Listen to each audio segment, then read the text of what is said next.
My name is Eskinder Nega, and I represent the AMHARA Fano People's Organization leadership.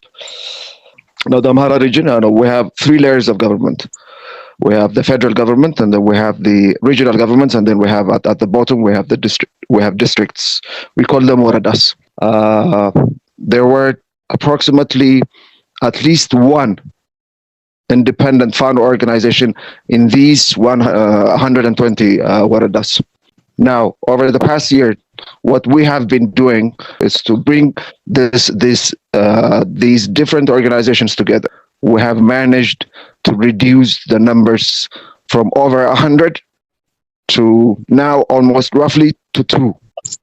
This is a monumental achievement, by the way. There are not over 100 a year ago, and now roughly 2.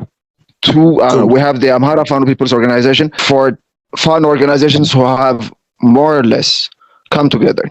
They haven't announced that they have formed an organization, but they have, they have this loose coalition. I mean, this is, like I said, 4 months ago, we came together and came out with this, with a bylaw, with a constitution, with an organizational constitution. We came out with a bylaw. We agreed on the bylaw. What we did was we elected a leader. We went on to elect a leader on the basis of that bylaw. This is a bylaw that they agreed to. So I mean, there's no way that we could not have an elected leader. I mean, that's possible. What they're saying is possible. But first, what we need to do is to change the bylaw. But unfortunately, of course, unfortunately, that's not the way that leaders are. Leaders of organizations are made. Whatever organization you may have, you have to elect your leaders. There's no other way. You cannot appoint a leader to an organization, especially a liberation movement. If it's a liberation movement, you have to elect your leader.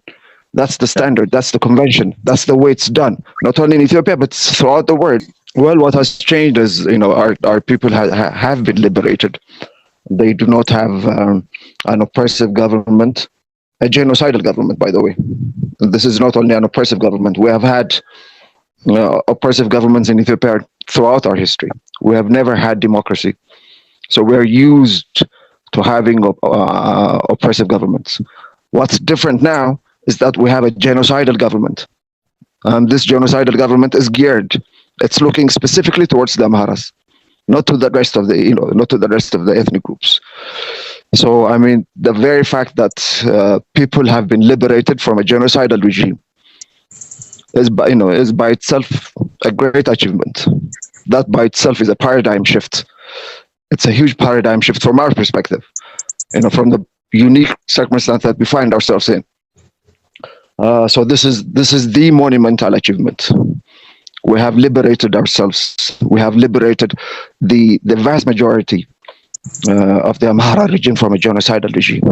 But unfortunately, of course, having said this, I should also point out that the absence of the government, this has meant that, schools have been closed. Schools have been closed. Health facilities have been closed. Roads have not been repaired. There's no capital investment in the AMHARA region because of the war. Economic activities have been curtailed. So there are side effects to this war. There's no question about that. Kids are not being vaccinated.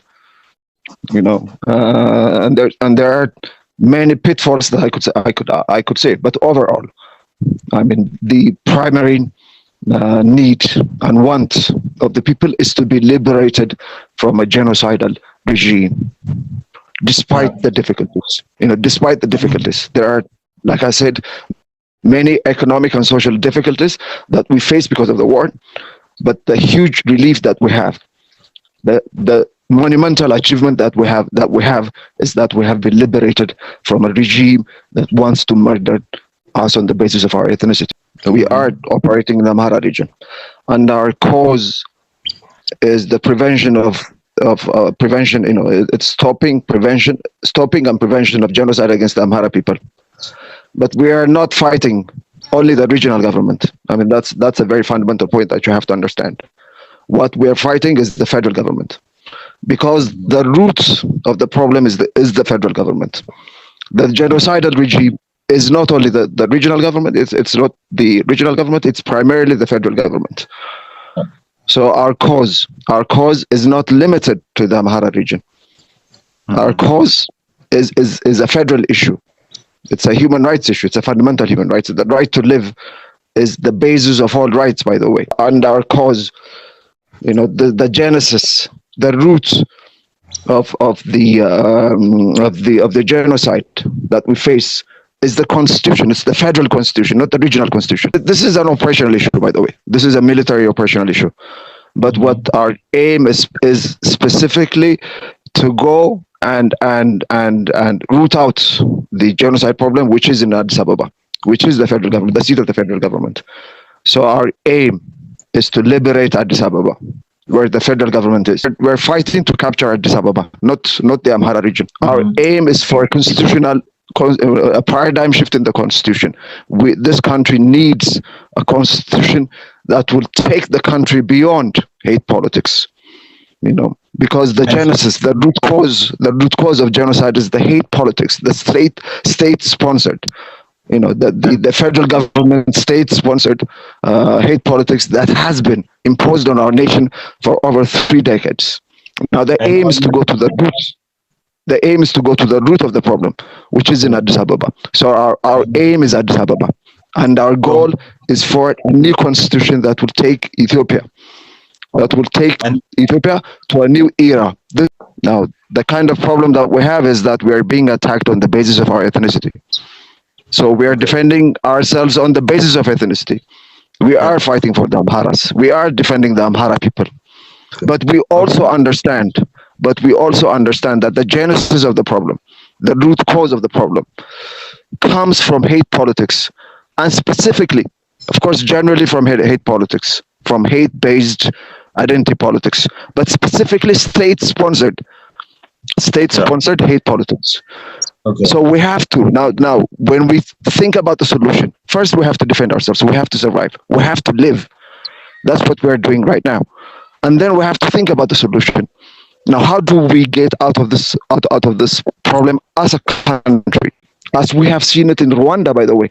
It's after 3 decades of hate-based ethnic politics in Rwanda, state-sponsored hate politics, that genocide finally happened in 1994.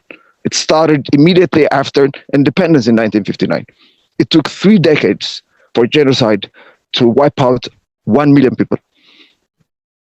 And almost the same thing has happened in Ethiopia. After 3 decades of state-sponsored hate politics in Ethiopia, we have come to the point where genocide, state-sponsored genocide, is about to happen, has happened in Ethiopia. And Abiy Ahmed and the Prosperity Party, the only thing they have done is to change their names. The Tigrayans and the Oromos are being prosecuted on the basis of their political views, while Amharas and all Ethiopians are being prosecuted on the basis of their political,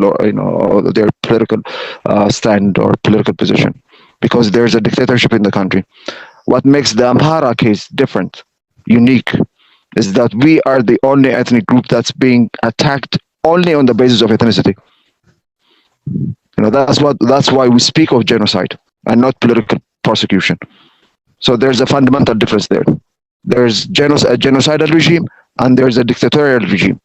The dictatorial regime is against the Oromos, who have a different view than the PP, the ruling party, and the same goes for the Tigrayans and the Somalis and all other ethnic groups.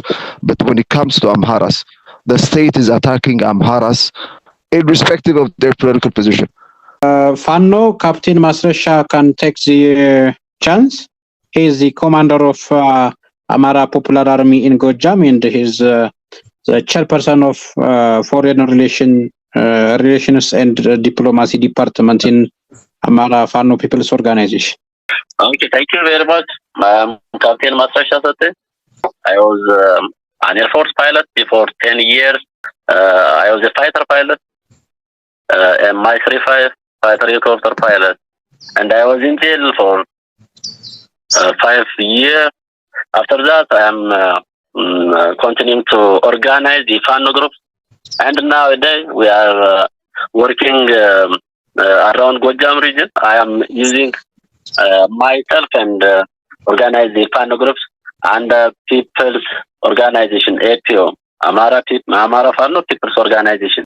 And nowadays, we are working the majority Fano group, which is under AMHARA Fano People's Organization.